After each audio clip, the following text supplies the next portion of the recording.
News first ಆಯೋಜಿಸ್ತಾ ಇರುವ ಕರ್ನಾಟಕದ ಅತಿ ದೊಡ್ಡ ಇವಿ ಎಕ್ಸ್ಪೋ.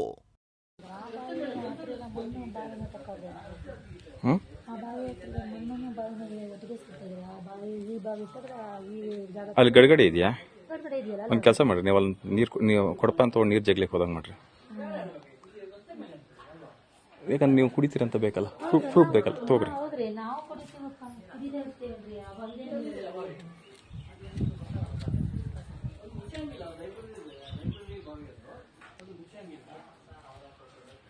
ನಮಸ್ಕಾರ, ನಾನು ನಾರಾಯಣಮೂರ್ತಿ ಕಾನ್ಗೋಡು, ವಿಜಯನಗರದ 18ನೇ ವಾರ್ಡಿನ ನಿವಾಸಿ.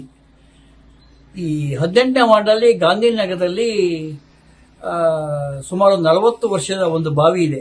ಈ ಬಾವಿ ಸ್ವಾಮಿ ವಿವೇಕಾನಂದ ಗ್ರಂಥಾಲಯಕ್ಕೆ ಸೇರಿದ ಬಾವಿ. ಈ ಗ್ರಂಥಾಲಯ ಸಾರ್ವಜನಿಕರಿಗೆ ಸೇರಿದ್ದು. ಈ ಬಾವಿಯನ್ನ 40 ವರ್ಷದ ಹಿಂದೆ ಪುರಸಭೆಯವರು ಕಳಿಸ್ಕೊಟ್ಟಿದ್ರು, ಆ ಭಾಗದ ಜನರಿಗೆ ಅನುಕೂಲ ಆಗಲಿ ಅಂತ. ಈ ಬಾವಿ ಪಕ್ಕ MLA ಮನೆ ಇದೆ.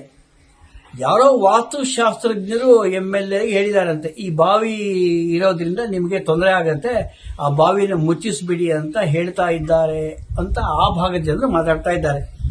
ಅದಕ್ಕೆ 2 ವರ್ಷದ ಕೆಳಗೆ ಅದನ್ನು ಮುಚ್ಚುವ ಪ್ರಯತ್ನ ಮಾಡಿದ್ರು. ನಾವೆಲ್ಲ ಹೋಗಿ ಪ್ರತಿಭಟನೆ ಮಾಡಿ ನಿಲ್ಲಿಸಿದ್ದೀವಿ. ಈಗ ಪುನಃ ಮೊನ್ನೆ ದಿನ ಒಂದು 15 ಜನ ಕಾರ್ಮಿಕರೊಂದಿಗೆ ನಗರಸಭೆ ಅಧಿಕಾರಿಗಳ ಸಹಿತ ಬಂದು ಬಾವಿನ ಮುಚ್ಚುವ ಪ್ರಯತ್ನ ಮಾಡಿದ್ರು. ಆ ಭಾಗದ ಜನರು ನನ್ನ ಹತ್ರ ಬಂದು ಹೇಳಿದ್ರು. ನಾವೆಲ್ಲ ಕಾರ್ಯಕರ್ತರು ಸೇರಿ ಆ ಬಾವಿಯ ಮುಚ್ಚೋದನ್ನ ನಿಲ್ಲಿಸಿದ್ದೀವಿ. ಹಾಗೆ ನನ್ನೊಂದು ಮನವಿ ಇದೆ, ತುಂಬಾ ಚೆನ್ನಾಗಿದೆ ಬಾವಿ, ಇವತ್ತು ಕೂಡ ನೀರನ್ನ ಜನ ಬಳಸ್ತಾ ಇದ್ದಾರೆ. ಆ ಬಾವಿಯನ್ನ ಮುಚ್ಚುವಂತ ಪ್ರಯತ್ನವನ್ನ ಯಾವುದೇ ಒತ್ತಡಕ್ಕೆ ಮಣಿಯದ ಮಾಡಬೇಡಿ. ಜೊತೆಗೆ ನಾನು ಲೋಕಾಯುಕ್ತಕ್ಕೂ ಕೂಡ ಈ ಸಂಬಂಧಪಟ್ಟಂತೆ ದೂರನ್ನ ನೀಡಿದ್ದೇನೆ. ಧನ್ಯವಾದ.